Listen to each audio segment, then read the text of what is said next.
Elias Ward stood in the center of the glowing Solari hallway, his suitcase still in hand. The walls shimmered with soft ocean blue lights, and the air smelled faintly like sea breeze. It was his first night on the Solari homeworld, the moon. Covered in oceans and floating cities, and everything felt peaceful. Strange, but peaceful. He had been chosen as Earth's ambassador for a reason. Elias was calm, respectful, and good at learning new customs. But nothing in his training had prepared him for this. Alira, his Solari guide, and the one assigned to host him during the cultural exchange, stood nearby. She was tall and graceful, her skin a soft silver hue that shimmered under the lights. Her eyes were large, gentle, and curious. She smiled at him like he was an old friend, not a visitor from a distant planet. "This will be your room," she said warmly, her voice light like wind over water. "But I would like to invite you." "To share mine?" Elias blinked. "Excuse me?" She tilted her head. "Solari do not sleep alone. It is not healthy. Sharing sleep helps us stay calm, connected, and well." "I assumed humans were the same?" He hesitated, his heart skipping. On Earth, sharing a bidet specially nude, as he had heard, was there. Tradition meant something very private, something intimate, something that often came with feelings. But here, to her, it was normal, casual, no emotion attached. "No offense taken if you refuse," she added, noticing his pause. "But it is a gesture of trust. We believe shared rest brings peace between souls." Elias didn't want to offend her. He had already made mistakes with other alien cultures during training simulations, and this mission was too important. Earth had only recently established peaceful contact with the Solari. If one misunderstanding ruined that, it could set back diplomacy for years. Still, the idea made him nervous. "All right," he said slowly. "If it's normal for your people, I will respect that." Her smile widened, and she gently took his bag from him. "Come, you must be tired after your long journey through the stars." He followed her into a spacious room filled with soft, blue cushions, flowing curtains, and a single large sleeping platform in the middle. There were no beds like those on Earth, just soft, warm layers arranged to feel like floating on water. Alira stepped to the far side and began removing the light robe she wore, folding it carefully. Elias turned away, not wanting to stare. He took off his boots and outer uniform, but hesitated when it came to more. "Do your people always sleep without clothes?" he asked quietly. She nodded as she slid under the covers. "Of course, it is natural. Skin-to-skin contact is calming, keeps our energy in balance." Elias took a deep breath. "It's just cultural," he reminded himself. "Nothing more, Elias." Swallowed and tried to relax. Slowly, he let his muscles soften. His heartbeat slowed. The warmth of the room, the softness of the bed, the quiet rhythm of Alira's breath made his eyelids heavy. And in that moment, he realized something. It wasn't about the nudity. It wasn't even about the bed. It was about trust. Alira trusted him enough to let him into her space, her peace, her night. And he trusted her enough to let go of his earthborn fears, at least a little. Sleep came softly, like waves lapping against a shore. That night, two souls from different worlds lay side by side under the stars, close, quiet, and connected in a way neither truly understood yet. But for Elias, the next morning, Elias woke to the soft light of the Solari sunrise. Their sky wasn't blue like Earth's it, shimmered with pinks, greens, and silver, as if painted with light. For a moment, he forgot where he was. Then he remembered the warm bed. And Alira, she was already awake, sitting beside the open window. The gentle ocean wind moved through the room, making the curtains dance. Alira's silver hair swayed in the breeze. She wore a light robe again, her face calm, thoughtful. "Good morning," Elias said, his voice still a little sleepy. Alira turned and smiled. "Good morning, Elias. Did you sleep well?" He nodded slowly. "Actually, yes. It's better than I expected." "That's good," she said kindly. "Your mind was very busy when you arrived." Elias sat up. "You could tell?" She nodded. "Solari can feel energy while resting. We don't hear thoughts, but we sense emotions you were holding on to." Many things. Elias looked down, a little embarrassed. It's not easy for humans to relax in new places. That's all right, Alira replied. You rested well. That is a good start. Later that day, they visited the city center together.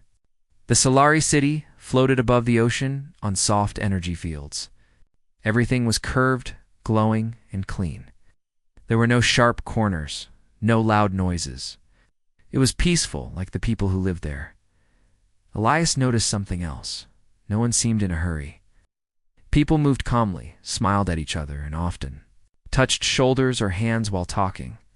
It was clear the Solari were very open, physically and emotionally. Is touch always this common here? Elias asked as they walked past a market where two old Solari women rested their heads together while laughing. Alira looked at him. Of course. It's how we share trust and care. It is part of our nature, even between strangers. Ow. Us, there are no true strangers. It's only friends we haven't spent time with yet. That thought stayed in Elias's mind for hours. On Earth, people needed space. Personal space. Privacy. They kept their emotions hidden. But here, everyone seemed to share everything: their space, their feelings, even their sleep. That night, Alira again invited him to rest in her room. He agreed, though this time he felt less nervous. They lay down quietly, the soft covers warm and comforting. The space between them was smaller now, not because she moved closer, but because Elias did. He didn't notice it right away, but his body leaned toward her presence, like it needed the comfort without knowing why. You feel calmer tonight? Alira said softly. I think I'm starting to understand your people a little, Elias replied. Or maybe I'm just tired again. She chuckled gently, maybe both. There was a pause. Then Elias asked, Do you ever sleep alone?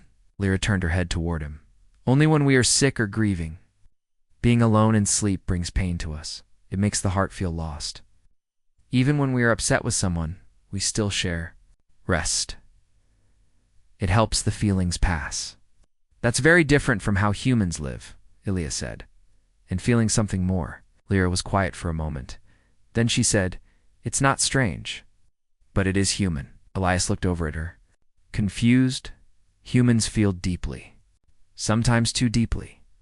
That is your strength and your pain. We Solari are gentle, but we do not tie feelings to every moment of closeness. We live in the now, without needing to name it. He took in her words. To her, this sharing of space, warmth and breath was just normal. No promise, no meaning beyond peace. But for him, it already meant something more. And that scared him a little. But at the same time, it comforted him. Because in her world of calm touch and quiet hearts, Elias was beginning to feel something he hadn't felt in years. Safe. That night, their hands brushed under the covers, not on purpose, not planned. And neither of them moved away. They just stayed like that. Still, warm, together. In silence, Elias realized this wasn't just about customs. This was about healing. 3 days had passed since Elias Ward arrived on the Solari moon. Every night, he shared sleep beside Alira, and each night he felt more at peace. Her presence was steady and calm. The silent warmth between them grew stronger, though neither of them spoke about it, but peace didn't last. That morning, a small human transport ship landed near the Solari capital. 3 Earth diplomats had arrived, sent by the Human Alliance to join the cultural program and monitor Elias's progress. Elias greeted them at the landing pad.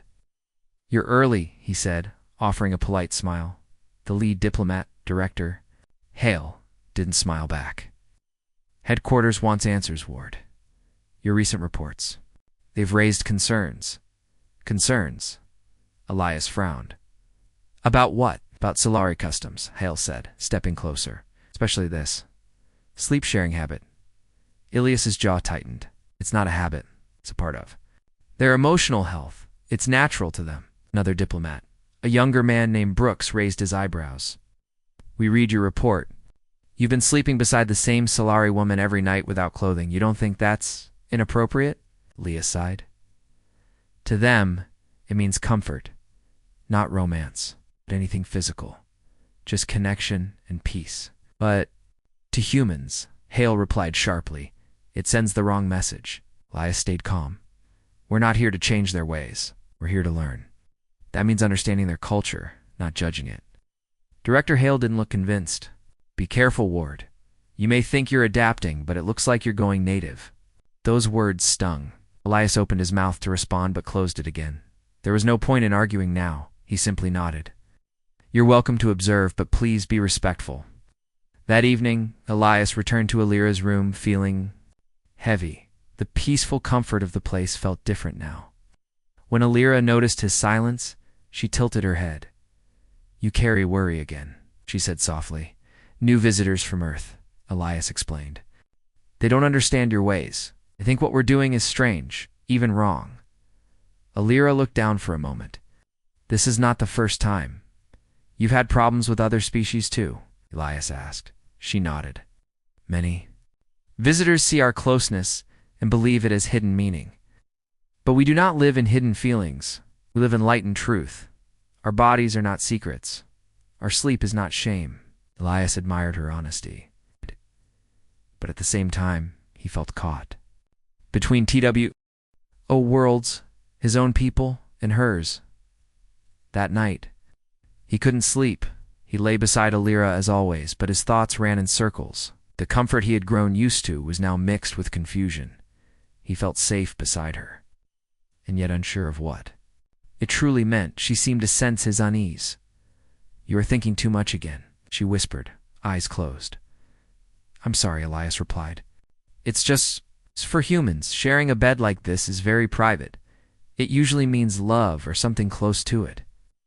Alira turned her head gently toward him. And for you, does it mean love? Elias froze.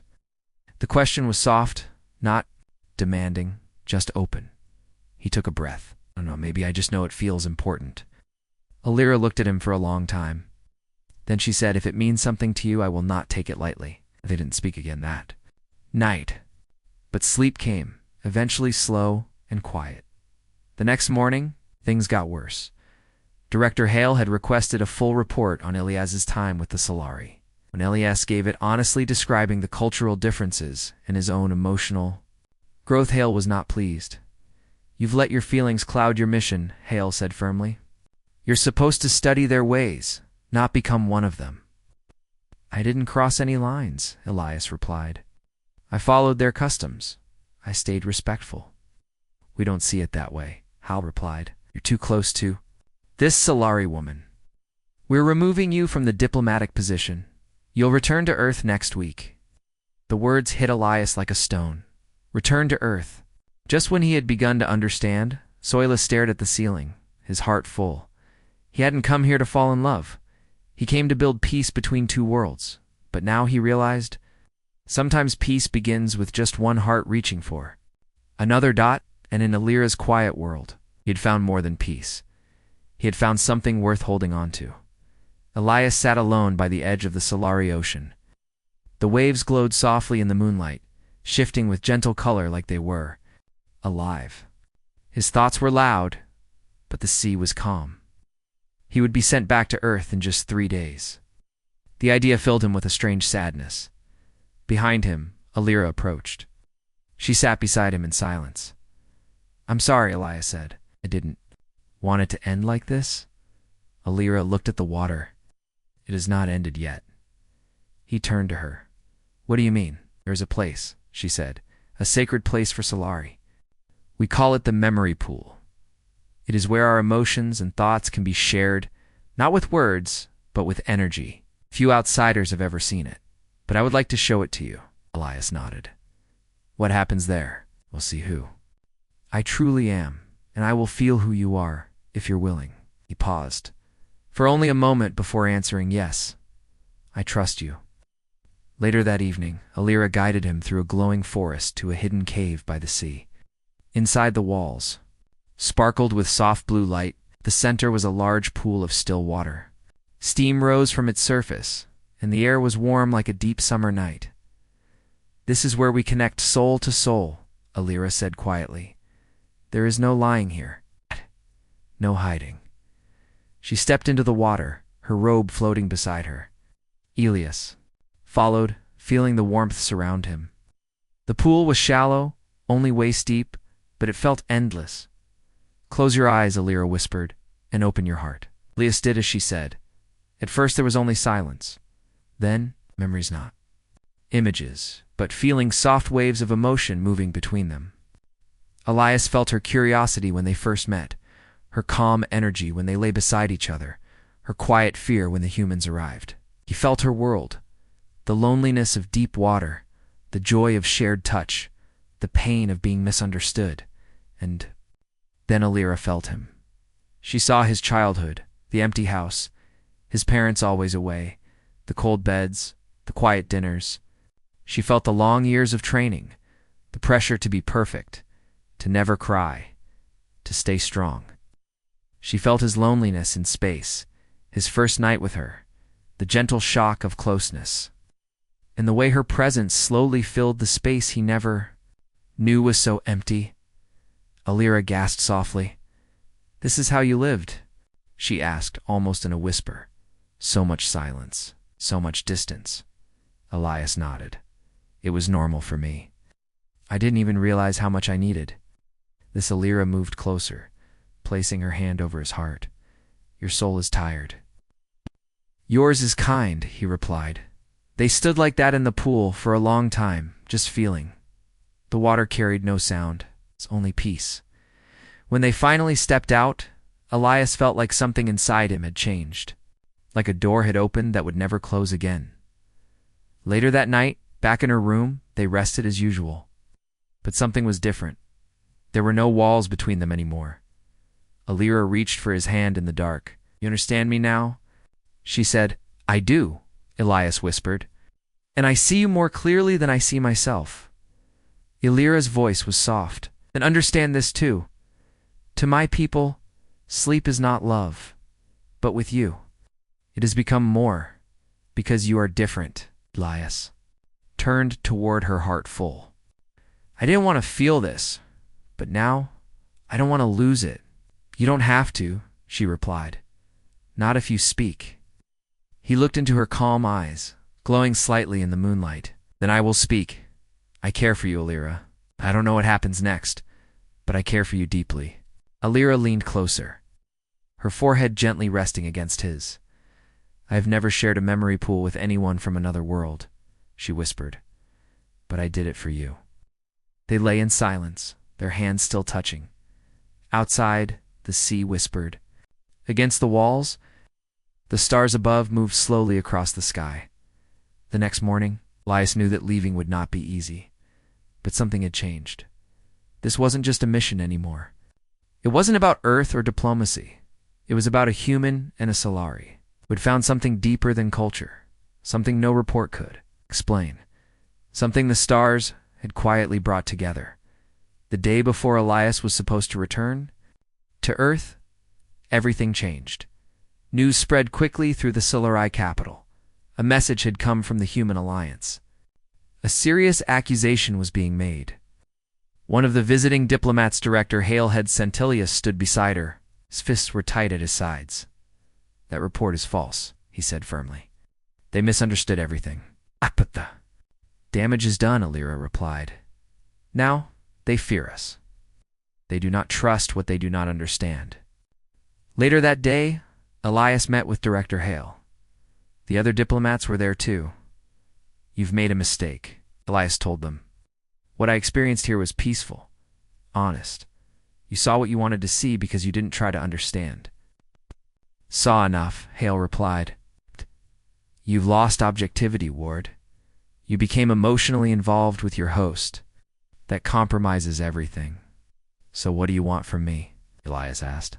"We want you to return to Earth immediately. You'll give a public statement. You'll say the Sillery traditions were confusing, misleading, that you allowed personal feelings to get in the way." Elias stared at him in disbelief. "Do you want me to lie?" "We want you to fix your mistake," Hale replied coldly. "If you don't, you could lose your position." "Your career?" Elias stood up, his voice steady. "Then I'll lose it." I won't lie about the one place in the galaxy that finally made me feel human. That night, Elias went to Alira's room again, but this time she didn't greet him with a smile. She sat by the window, quiet, her eyes on the sea. "They want you to forget me," she said softly. "They want me to say this never meant anything." Alira nodded. "And you?" Elias moved closer and knelt beside her. "I remember every night, every moment. Remember how you looked at me when I was unsure. How your presence gave me rest when my heart was heavy. That's not something I can forget." Finally looked at him. "Then what will you do?" "I'll speak the truth. I don't care what they take from me. What matters is what I found here." Lyra didn't speak for a while.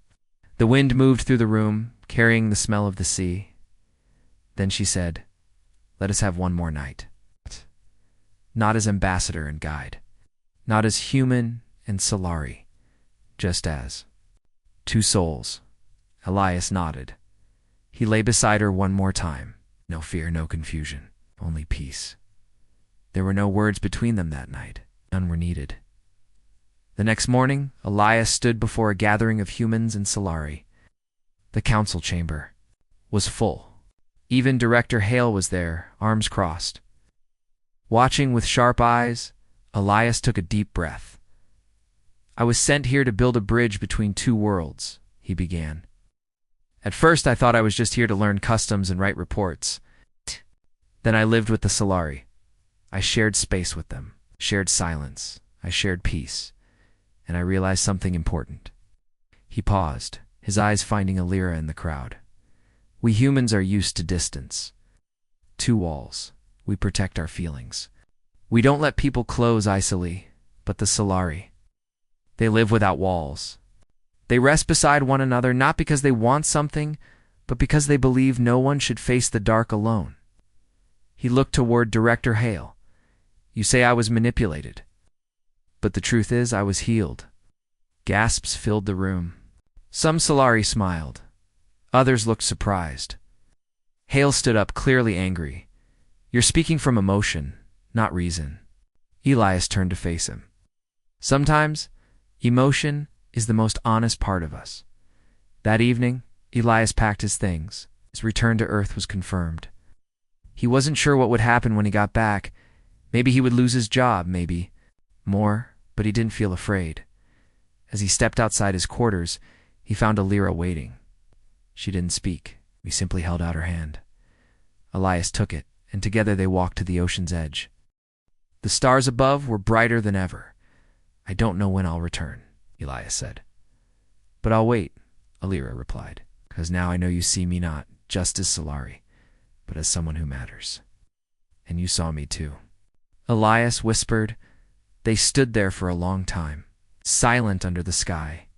Two hearts from different stars, connected by something simple, something real, back on Earth. Elias Ward stood in front of the large glass windows of the Human Alliance building. He had only been home for 2 days, but the world already felt distant, cold, and busy. The silence he used to live in now felt heavy. The warm nights beside Alira, the peaceful Solari moon, the quiet heartbeat beside him, all of it stayed. In his mind, like a dream he didn't want to wake from, they had taken his badge. His title was gone. The Human Alliance had removed him from the diplomatic corps for refusing to follow orders. Still, Elias didn't regret his choice. Not for a second, he had told the truth. He had stood up for Alira. That was enough. But then something strange happened. His speech, the one he gave in the Solari Council Hall, had been recorded. Somehow, it had leaked. Within hours, it spread across Earth's networks. And something no one expected began to happen. People listened. On every continent, humans watched Ilias's words. They saw his calm voice, his soft expression when he talked about rest and connection. They heard his confession that he had not been tricked or controlled, but healed. That he had found peace, not danger.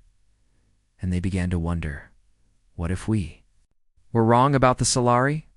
What if being open wasn't weakness, but strength? A movement began to grow. Scientists, teachers, doctors, and even students started asking questions about Solari culture. They wanted to learn more. Not to change it, but to understand it. Some people resisted. "It's too strange," they said. "It's not human." But others replied, "Maybe that's what we need, something different. Ow. Something peaceful." Elias was invited to speak publicly, not as a diplomat, but as someone who had truly lived the experience. He stood on a stage in front of thousands, both in person and across live feeds. "I went to another world expecting to teach," he said, "but I was the one who learned. I learned that sharing silence can say more than words, that being close doesn't always mean love, but it can still mean something powerful." He paused, remembering Alira's soft voice, her calm eyes. "I slept beside someone from another species for weeks. We didn't speak about love. We didn't need to. What we shared was something even more rare, peace between hearts. I believe that is what humanity is missing." The crowd was quiet, listening. Many of them had never thought of peace in such a way. Later, Elias visited a new cultural center being built in the city. It was the first of its kind, a Solari human peace exchange. It was not just a school or a museum. It was a space designed to teach people how to connect without fear, without pride, without walls. He walked through the halls and saw quiet rooms with soft lighting and round cushions.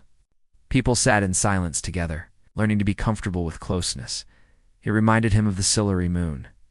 An old man approached him and said, "I lost my wife 10 years ago. Since then, I've slept alone every night. But after hearing your story, I decided to try something new. I came here. I sat with strangers. I shared silence. And for the first time in years, I didn't feel alone." Elias smiled. "That's the beginning of peace." Like on the Solari moon, Alira stood by the ocean, holding a small human device in her hand. She watched Elias speak through the screen, his voice clear and calm. Others stood around her, young Solari, who had never met a human, elders who remembered old conflicts. They listened to Elias's message with quiet wonder.